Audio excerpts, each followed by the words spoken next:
আপোনালোকে যদি কিবা কাৰণত ভাবিছে যে জুবিন গাৰ্গক সাধাৰণ মানুহে পাহৰি পেলাব, তেতিয়াহ'লে কম আপোনালোক মূৰ্খৰ স্বৰ্গত বাস কৰি আছে।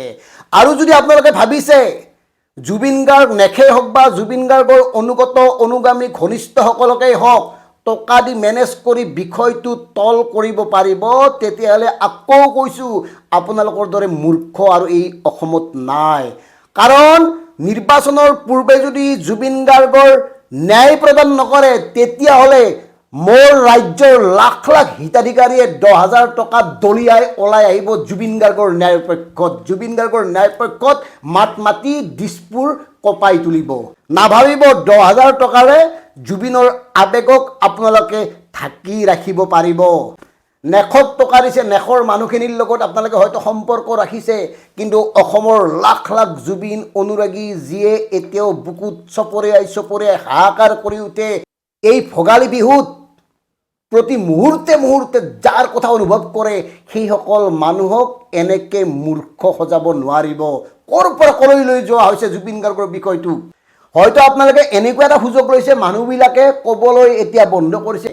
সামাজিক মাধ্যমত বৰ বিশেষ চৰ্চা নাই জুবিন গাৰ্গৰ ন্যায়ক কেন্দ্ৰ কৰি, সেইকাৰণে ভাবিছে জুবিন গাৰ্গৰ অধ্যায়টো ইমানতে শেষ হৈছে। নহয়, এই অধ্যায়টো কোনো কাৰণত শেষ হ'ব নোৱাৰে যেতিয়ালৈকে জুবিন গাৰ্গৰ হত্যাকাৰীসকলে দৃষ্টান্তমূলক শাস্তি নাপায়, যেতিয়ালৈকে জুবিন গাৰ্গৰ হত্যাকাৰীসকলে ৰাইজে আশা কৰা ধৰণে শাস্তি নাপায়, তেতিয়ালৈকে জুবিন গাৰ্গক কোনেও নাপাহৰে।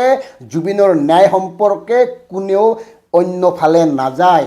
হয়তো ভাবিছে বিশিষ্ট ব্যক্তিসকল মনে মনে থাকিল, গায়ক গায়িকাসকলে গানক লৈ ব্যস্ত থাকিল, বহাগৰ আগে আগে বচা বচা কিছুমান গায়ক গায়িকাক অনুদান দি দিলে হৈ গ'ল, চৰকাৰী অনুষ্ঠানলৈ মাতিলে হৈ গ'ল।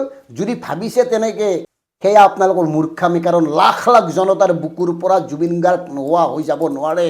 জুবিন গাৰ্গক হত্যা কৰা হত্যাকাৰীসকলক এৰি নিদিয়ে।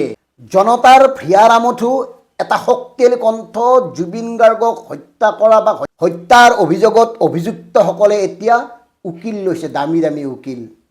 এই যে বহুতে কৈ আছে কোন দোষী কোন নিৰ্দোষী, ওকালতি যে কৰি আছে, এই যে কৈ থকা হৈছে অমৃত প্ৰভা নিৰ্দোষী, আপোনাৰ দিগন্ত ভাৰতীৰ পত্নীও ওকালতি কৰিছে অমৃত প্ৰভা নিৰ্দোষী।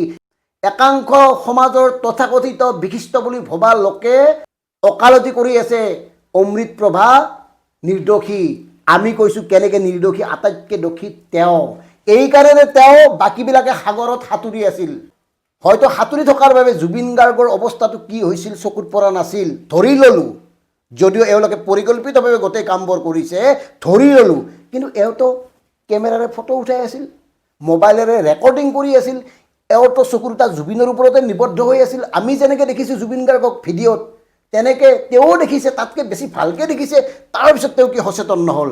এই গোটেই কাৰবাৰটো যদি চোৱা হয়, মেইন মানুহ এই মহিলাগৰাকী আৰু নেপথ্যত আছে গোটেইবিলাক। আৰু যে ৭৫ মিনিট যে পেলাই থৈ দিয়া হৈছে, সেই ৭৫ মিনিটত তেওঁলোকে পৰিকল্পনা যুগুত কৰিছিল কি কৰা হ'ব, কেনেকৈ গোটেই বিষয়টোক অন্য ৰূপ দিয়া হ'ব, অন্যফালে নিয়া হ'ব, কাৰ কি ভূমিকা হ'ব, কোনে কোনে সহযোগ কৰিব, গোটেই কথাবোৰ আলোচনা কৰা হৈছিল সেই ৭৫ মিনিটত। গতিকে এই কথাবোৰ লক্ষ্য কৰক। আৰু হয়তো সেই ৭৫ মিনিটৰ পৰিকল্পনা মতে প্ৰাগ চেনেলৰ মালিক সঞ্জীৱ নাৰায়ণক এই অমৃত প্ৰভাই ভিডিঅ'ৰ ক্লিপবোৰ দিছিল। আৰু সঞ্জীৱ নাৰায়ণে জুবিন গাৰ্গৰ হত্যাৰ বিষয়টো বাতৰিযোগে ঘোষণা কৰিছিল যে তাত স্কুবা ড্ৰাইভিঙত তেওঁৰ মৃত্যু হৈছিল। বিষয়বোৰতো তাৰপিছত কি হ'ল প্ৰত্যেকেই জানে। গতিকে এই গোটেই কাৰবাৰটো এনেই এৰি দিয়া নহ'ব, এৰি নিদিয়ে, অসমৰ ৰাইজে এৰি নিদিয়ে।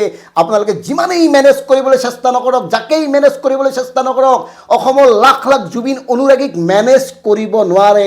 যদি নিৰ্বাচনৰ আগত জনতাই বিচাৰি থকা ন্যায় নাপায়, তেতিয়াহ'লে নিৰ্বাচনৰ আগত আপোনালোকৰ সকলো প্ৰলোভনক ভৰিৰে গচকি মোহাৰি আপোনালোকে দিয়া আঁচনিবোৰ দলিয়াই জুবিনৰ ন্যায় বিচাৰি ৰাজপথলৈ ওলাই আহিব। তেতিয়া আপোনালোকৰ হাতত কৰিবলৈ একোৱেই নাথাকিব।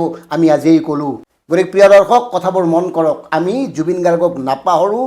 যিয়েই নাহক, যিয়েই নকৰক, প্ৰতিটো দিনেই জুবিন গাৰ্গৰ কথা পাতিম, জুবিন গাৰ্গৰ হত্যাকাৰীসকলৰ শাস্তিৰ দাবী তুলিম। আৰু যেতিয়ালৈকে জুবিন গাৰ্গৰ হত্যাকাৰীয়ে কাংক্ষিত শাস্তি নাপায়, তেতিয়ালৈকে আমি এনেকৈ কৈ যাম। কাৰণ জুবিন গাৰ্গে বহুত মানুহৰ মুখা খুলি থৈ গ'ল। বহুত সাহিত্যিক সাংবাদিকৰ মুখা লাজ লগাকৈ খুলি থৈ গ'ল। কেৱল আমি তেওঁলোকক এতিয়া ধিক্কাৰ দিব লাগে আৰু এইসকল ব্যক্তি আজীৱন অসমীয়া সমাজখনত ঘৃণিত হৈ থাকিব। ধন্যবাদ। জয় অসম, জয় জুবিন দা।